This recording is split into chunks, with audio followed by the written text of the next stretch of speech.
इलाके के भारी संख्या में अपने बच्चों के उज्जवल भविष्य के लिए, रोजगार के लिए, बुजुर्गों के इलाज के लिए और गुजरात की तरक्की के लिए एक एक कदम आप चल के आए। हमारे सर माथे पर सबको मेरा प्रणाम, नमस्कार, सत श्री अकाल। अरविंद केजरीवाल जी बैठे हैं जिन्होंने देश की राजनीति की दशा और दिशा बदल दी। हमारी गुजरात की पूरी टीम बैठी है, वो लोग बैठे हैं जो देश के लिए कुछ करना चाहते हैं, वो लोग बैठे हैं जिनको पैसे कमाने की इच्छा नहीं है, राजनीति को धंधा बनाने नहीं आए। हम इनका धंधा बंद करने आए हैं जिन्होंने राजनीति को धंधा बना रखा है। अरविंद केजरीवाल जी इनकम टैक्स के कमिश्नर थे। हिसार जिले में हरियाणा में फर्स्ट आए थे। एक ही स्टूडेंट आया था जो चुना गया था पूरे जिले से। इनकम टैक्स के कमिश्नर थे, चाहते तो बहुत पैसे कमा सकते थे, लेकिन जुनून था कि देश में बदलाव लाना है। इस्तीफा देकर उसी दफ्तर के बाहर कुर्सी लगाकर बैठ गए। अंदर कोई रिश्वत मांगे तो मुझे बताना। तो ये जुनून है। तो गुजरात में आंधी चल रही है, तूफान चल रहे हैं। हम जूनागढ़ गए, हम खेड़ ब्रह्मा गए, हम सुरेंद्र नगर गए, हम ऊंझा गए, आपके पास आए, वडोदरा गए, अहमदाबाद गए। जहां जाते हैं लोग यही कहते हैं, भाई हमारा इनसे पीछा छुड़वा दो।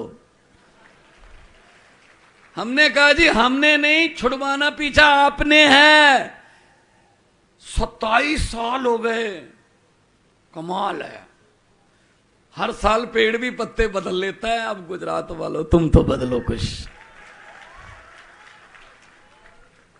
बदलाओ। नई आंधी, नया तूफान, नए विचार, नया खून। आम घरों के बेटे बेटियों को लाओ। इनके बेटे बेटियां चेयरमैन बनते हैं, एमएलए बनते हैं, मंत्री बनते हैं। हमारे बेटे बेटियां सिर्फ जिंदाबाद मुर्दाबाद के नारे लगाने के लिए रखे हुए हैं।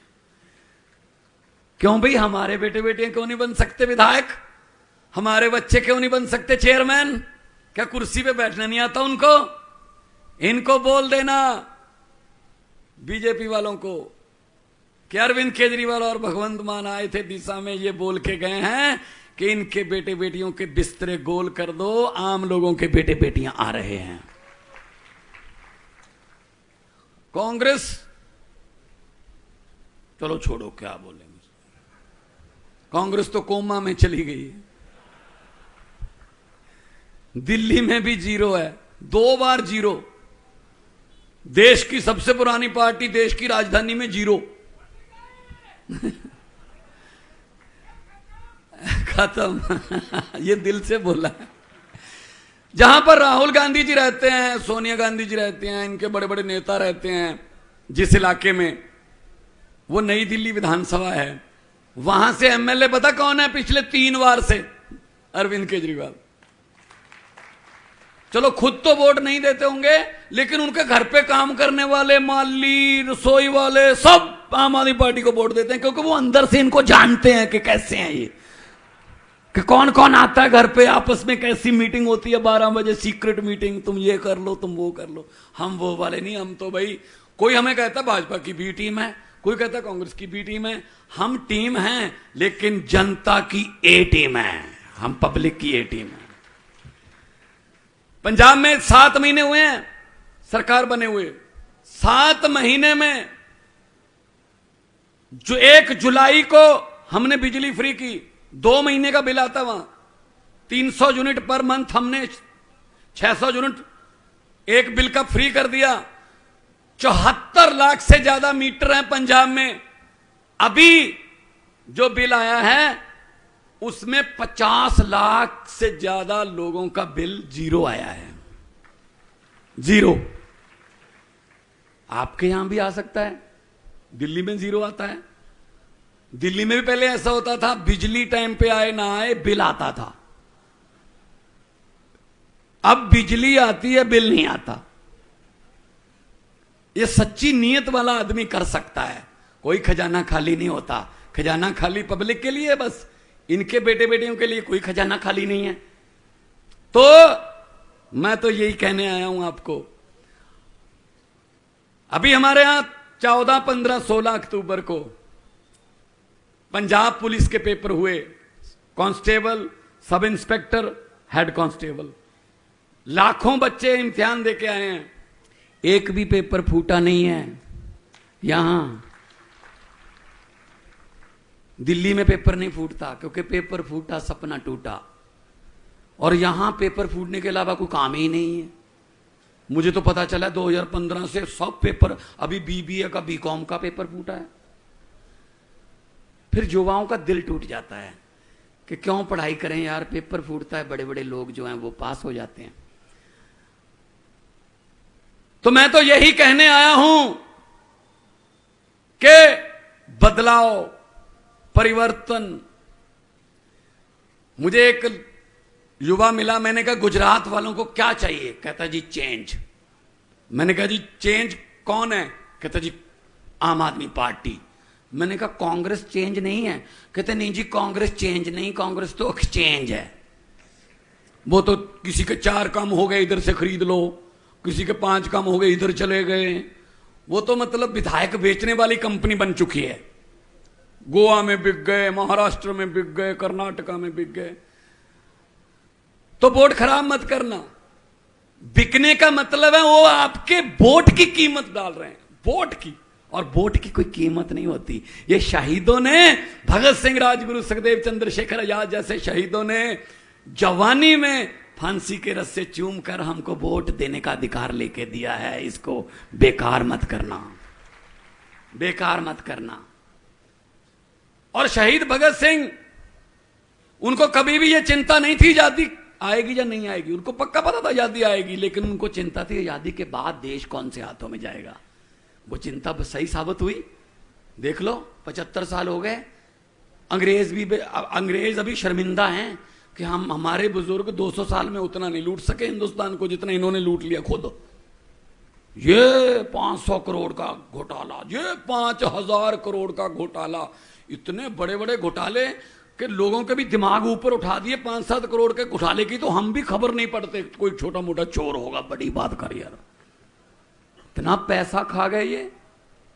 मैं तो जब से होश संभाला है, सुबह 9 बजे 15 अगस्त को लाल किले से भाषण सुनता आ रहा हूं। भाई साहब वही भाषण, अफसरों का लिखा लिखाया, रटा रटाया, बेरोजगारी पे चिंता व्यक्त, आतंकवाद पे थोड़ी ज्यादा चिंता व्यक्त, महंगाई पे बहुत ज्यादा चिंता व्यक्त। कहते जी नमस्कार, ये था 15 अगस्त। अरे मेरे देश के वारसों, अब तो लाल किले के कबूतरों को भी भाषण याद हो गए होंगे। अगर हमारी किस्मत नहीं बदल सकते, कम से कम भाषण तो बदल लो। भाषण भी वही चल रहा है, क्यों बदलें, अपने आप बारी आ जाती है।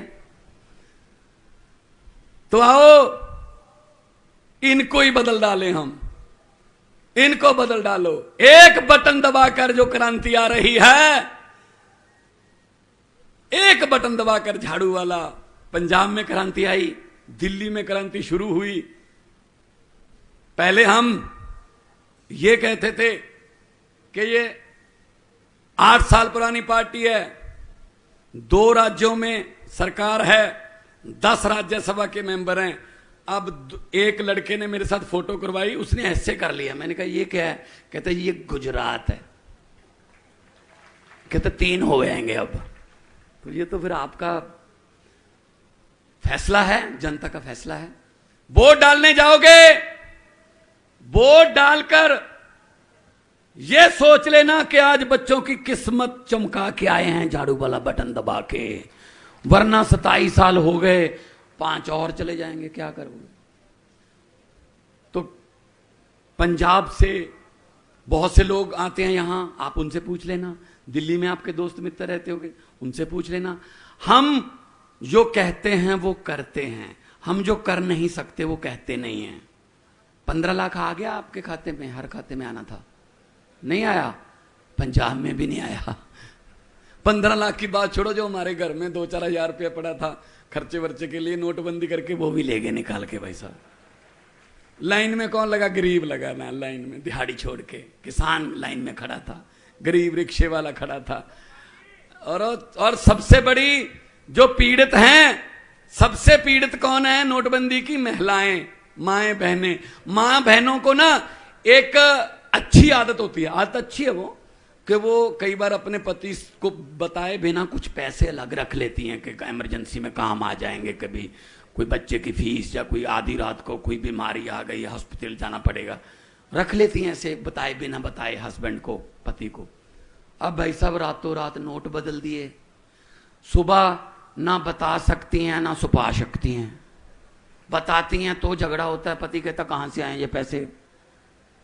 नहीं बताती तो कागज बन जाएंगे, बैंक खुद जा नहीं सकती। मैंने जब पंजाब में एक जनसभा में बोल दिया, तो मैं जब गाड़ी में बैठने लगा, माएं बहनें आई, मेरे सर पे हाथ रख के आशीर्वाद दिया और कहा बेटा ये नोटबंदी वाली बात बिल्कुल सच्ची है, माइके से बदलवा के लाई हैं। ये हालत है। क्या नोटबंदी से आतंकवाद खत्म हो गया? नोटबंदी से क्या भ्रष्टाचार खत्म हो गया? सब वही चल रहा है। तो आओ इकट्ठे होके झाड़ू। मुझे पत्रकारों ने पूछा आपने आंधी कैसे रोक दी? मैंने कहा कौन सी आंधी? बीजेपी की। दिल्ली और पंजाब में आंधी कैसे रोक दी?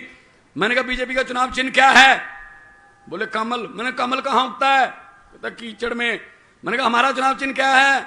बोले झाड़ू। मैंने कहा झाड़ू क्या करता है? कहता कीचड़ की सफाई। मैंने कहा हमने झाड़ू से कीचड़ की सफाई कर दी, कमल उगे ही नहीं दिल्ली और पंजाब में। अभी कल ही आप इनका हालत देख लो। कांग्रेस का एक मंत्री था, घोटाले करता था खूब, 5 साल उसने घोटाले किए। हमने उस पर उसका नाम अभी जांच में डाला था कि इसकी जांच करो, तो बीजेपी में चला गया। बीजेपी में चला गया तो, लेकिन हमने कहा जी इसका मतलब ये नहीं है कि बीजेपी में चले गए तो साफ हो गए। बीजेपी कोई कपड़े धोने वाली मशीन नहीं है कि दाग धो देगी, तो ये तो होगी। कल क्या किया? 1 करोड़ रुपया लेके, 1 करोड़ की बात कर ली, 50 लाख रुपया लेके विजिलेंस के पास आ गया कि मेरा नाम इसमें से निकाल दो। भाई साहब जो 1 करोड़ रुपया नाम निकालने का दे रहा है, कितने करोड़ खाए होंगे उसने? तो विजिलेंस ने वहीं पकड़ लिया, भाई साहब आज जेल में है वो। ये है ईमानदारी। कितने खाए होंगे उन्होंने। तो मैं तो यही कहता हूं, जहां भी जाता हूं, ये आएंगे जैसे ईशुदान भाई बोल रहे थे, पैसा बहुत है इनके पास लूटा हुआ, आएंगे आपके पास। अभी आपके दिन थोड़े आने वाले हैं, अभी आपको हाथ जोड़ने वाले हैं, ये आएंगे पैसे लेके। मेरी हाथ जोड़ के बेनती है दिशा वालों, अगर ये पैसे लेकर आए आपके पास, मना मत करना, लक्ष्मी है, आने दो, अपनी ही है। कुछ तो नोट भी पहचान लोगे कि ये तो वही नोट है यार जो पहले भी मेरे पास ही होता था, वहां कहीं बस इनके घरों में जाते हैं ये। हां, वो लेकर बोल देना कि हां, और वोट वाले दिन जैसे दिल्ली और पंजाब में होता है, कर देना कि हां। जो जो समझ गए वो ताली बजा सकते हैं, बाकियों को माफ है। अरे क्या समझदार लोग हैं सर, क्या समझदार लोग हैं। भ्रष्टाचारियों को बोल देना, जो पैसे इकट्ठे करते हैं उनको बोल देना कि जितने मर्जी इकट्ठे कर लो पैसे, हीरे मोती, मगर ख्याल इतना रखना कि कफन पे जेब नहीं होती, सब कुछ यहीं रह जाता है। गरीबों की बद्दुआएं मत लो, गरीबों की बद्दुआएं मत लो। तो दोनों हाथ ऊपर उठाकर 2 नारे लगाएंगे। भगत सिंह जी नारा लगाते थे इनकलाब जिंदाबाद का, इनकलाब आजादी, इनकलाब बदलाव, वो ये भ्रष्टाचार से बदलाव, ये माफिया राज से बदलाव। तो उनकी आत्मा को भी थोड़ा सुकून मिलेगा कि हैं कुछ अभी जो जिन्होंने इनकलाब जिंदाबाद अभी छोड़ा नहीं है। दोनों हाथ ऊपर उठाकर इनकलाब, थोड़ा सा और ये टीवी में जाएगा, इनकलाब, भारत माता की, वंदे जय जवान जय जवान बोले सोनिहाल। बहुत बहुत धन्यवाद, आपने इतना प्यार सत्कार से मुझे सुना। बहुत बहुत तरक्की हो, तंदुरुस्ती हो। खूब खूब आभार सरदार भगवत मान साहेब नो કે ખૂબ સરસ એમને આપણને માર્ગદર્શન આપ્યું। હવે આપણા દેશને આઝાદ થયાને 75 વર્ષ પૂરા થયા।